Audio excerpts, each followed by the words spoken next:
I pozdrav svima ljudi, evo nas u novoj epizodi. Ovo će biti kratak video u kojemu ću reći zašto dugo nisam snimao.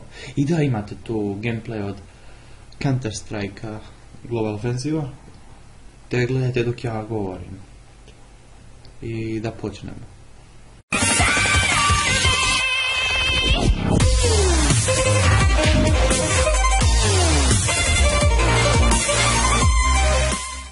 Znači, nisam snimao radi mikrofona jer se slabo čuje i svaki put moram pojačavati dosta zvuk u Audacity-u.